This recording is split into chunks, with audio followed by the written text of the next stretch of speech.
لله الذي أرسل رسوله بالهدى ودين الحق ليظهره على الدين وكفى بالله شهيدا أشهد أن لا إله إلا الله وحده لا شريك له وأشهد أن سيدنا محمدا عبده ورسوله الذي لا نبي بعده.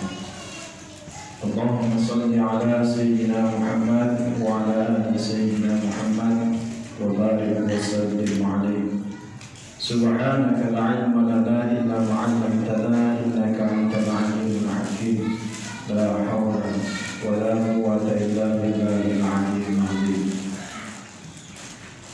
Kaum muslimin wal muslimat yang dimuliakan oleh Allah Subhanahu wa taala, marilah kita senantiasa selalu mengucapkan rasa syukur kita kepada Allah Subhanahu wa taala, sembari mengucapkan alhamdulillahirabbil alamin. Selawat bertahqiqan salam kita rohaniakan kepada junjungan umat Nabi Allah Sayyidina Muhammad Rasulullah sallallahu alaihi wasallam. Allahumma salli wa sallim wa barik alaihi. Semoga kita mendapatkan syafaat min masyarakat nanti. Amin amin ya rabbal alamin. Hadirin wal hadirat yang dimuliakan oleh Allah Subhanahu wa taala, puasa semakin hari sudah makin ke tengah, tarawih sudah makin ke tengah, saf pun makin ke tengah, makin ke depan, habis sudah mulai satu babak penyisihan, masih belum semifinal udah habis. Jadi ukuran iman itu dari situlah kita lihat berapa remaja kita di kampung ini. Coba kita bakar rumah, datang semua. Coba kita datangkan dunia di masjid ini. Siapa yang sholat kita kasih 1 ekor kambing. Datang semua, bergaduh itu dunia. Jadi perkara dunia cepat, karena pahala ini nanti kita nikmati. Jadi inilah orang-orang pilihan. Kita ini orang pilihan, dipilih Allah hati kita supaya kita beribadah di malam bulan Ramadan ini. Karena belum tentu bulan Ramadan tahun depan kita berjumpa lagi. Karena ketemu dah tua-tua semua. Generasi kita yang nggak ada ini. Itu pun satu, itu pun saya bawa ke kemana. Kalau nggak ada kamu ngerian itu. Maka kitalah yang mendoakannya supaya generasi kita ada. Kalau tak ada mereka, tak ada nanti yang sholat di sini. Habis mereka pun tak tahu tarawih. Suka-suka mereka terbuai dengan dunia. Jadi Bapak Ibu yang dimuliakan oleh Allah Subhanahu wa taala, saya akan membawakan satu kisah Nabi Isa alaihissalam. Nabi Isa alaihissalam, Nabi yang ke-24 sebelum Nabi Muhammad Rasulullah sallallahu alaihi wasallam. Beliau berpesan di dalam kitab Injil bahwa nanti akan lahir Nabi akhir yang bernama Ahmad di akhir zaman. Dulu namanya Ahmad, jadi terkenal itu Nabi Muhammad di langit pertama nama Ahmad. Setelah lahir dinamakan Muhammad, yang dinamakan oleh Abdul Muthalib. Tapi itu atas perintah Allah melalui Jibril alaihissalam. Jadi Nabi Isa alaihissalam ini ketika mengajar muridnya, setelah mengajar muridnya di majelisnya, beliau bubar keluar. Nggak lama Nabi Isa alaihissalam jumpa orang, tapi orang itu memaki dia, mencaci maki dan berkata kotor kepada Nabi Isa.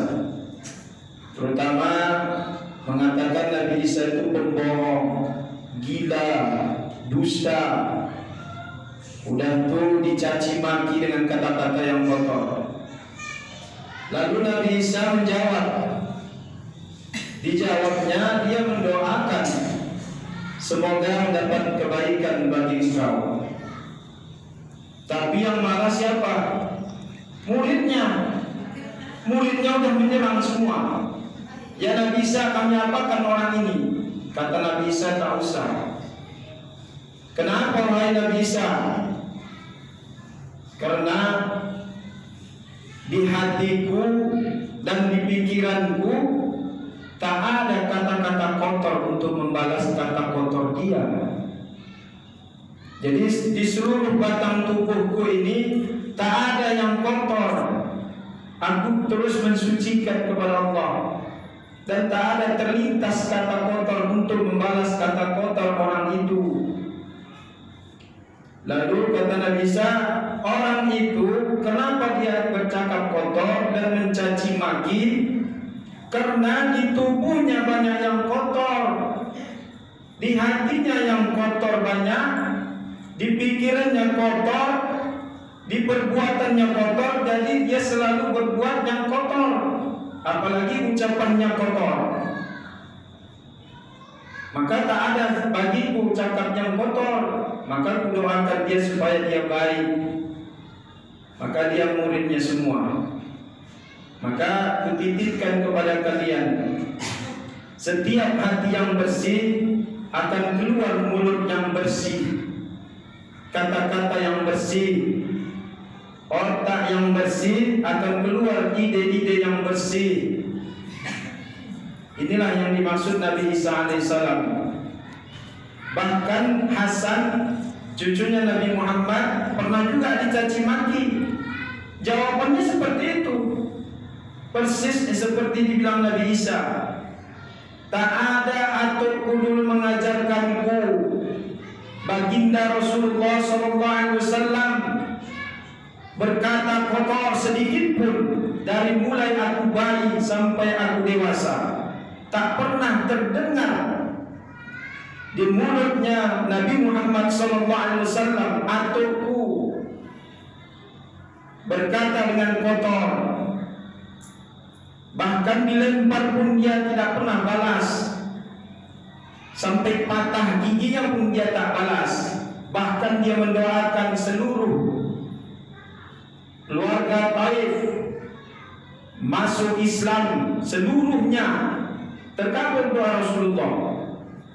Di Taif itu semuanya masuk Islam. Itu doa Rasulullah. Ya Allah, kudoakan seluruh anak cucu mereka nanti masuk ke agamaku. Maka terkabul doa Rasulullah di Taif. Semuanya udah Islam. Jadi inilah dibilang Hasan, tak ada atukku mengajarkan kata kotor. Maka wajar anak kita bercakap kotor karena kita cakap kotor. Kita bilang monyet, dia pun bilang monyet. Kita bilang anjing, dia pun bilang anjing. Dimakinya kita balik. Kenapa? Ajaran kita, apa yang terekam sama dia itu dari kita, dari lingkungan. Maka Isa itu, Nabi Isa mengajarkan, perbanyaklah perbaiki hati, perbanyaklah perbaiki lisan, supaya otak kita pun bersih dan berkata yang baik-baik, dan berkata dengan kata hikmah, ada makna dari kata-kata kita. Bulan Ramadan ini mengajarkan kita supaya bersih. Maka kenapa ada zakat fitrah? Karena di puasa ini kadang kita ada yang kotor, termasuklah hati kita, termasuklah perbuatan kita. Maka bayarlah kifaratnya, itulah zakat fitrah. Itu kotoran kita, kita bayarkan supaya zakat fitrah, supaya kembali bersih, suci seperti bayi yang dilahirkan ibunya. Itulah kita membayar fitrah. Kalau tak ada duit untuk bayar fitrah, kita dibayar orang fitrah. Tak usah kecewa, nunggu kita fitrah. Kalau tak ada uang, tak ada juga, ya udah berarti belum rezeki. Jadi inilah momen kita disuruh Allah supaya kita menjadi qalbin salim, qalbun salim. Qalbi artinya hati. Salim itu selamat. Seluruh jiwa kita selamat dengan hati yang bersih dan ikhlas. Dituntut kita hari ini sampai menjelang Idul Fitri supaya bersih. Mana ada perkataan kita yang kotor di waktu bulan puasa. Subuh kita berzikir sesudah sholat, baca Quran, tadarus. Itu kan di perantara kita untuk 11 bulan itu. Itulah kegiatan sebenarnya. Tapi karena kita sibuk dunia, lupa semua nanti tilawah Quran kita, zikir kita, berkuranglah semua dari pahala-pahala kita, terkikis, kotor lagi hati. Maka orang yang berzikir satu hari, kalau dia tak berzikir satu hari, maka kata Allah di dalam Quran surah Al-Zukhruf, barang siapa yang lupa kepada Allah, maka Allah titip satu iblis di hatinya.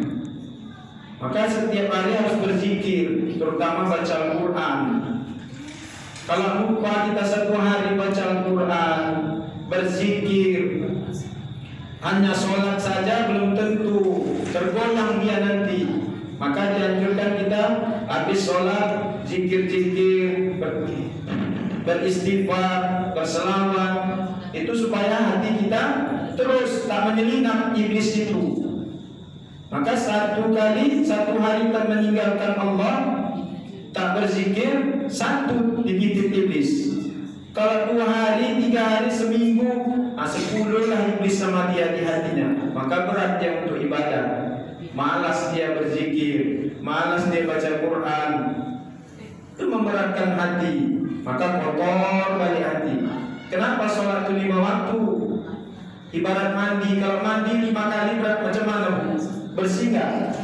Bersih. Itu disuruh Allah, bersihkan hatimu dengan sholat 5 waktu supaya bening dia. Itulah ilmu daripada hati. Jadi qalbun salim, inilah yang kita raih di bulan Ramadan ini. Mudah-mudahan bersihlah diri kita dan bersihlah kembalilah fitrah kita kepada seperti bayi yang dilahirkan ibunya nanti sampai di bulan Syawal nantinya.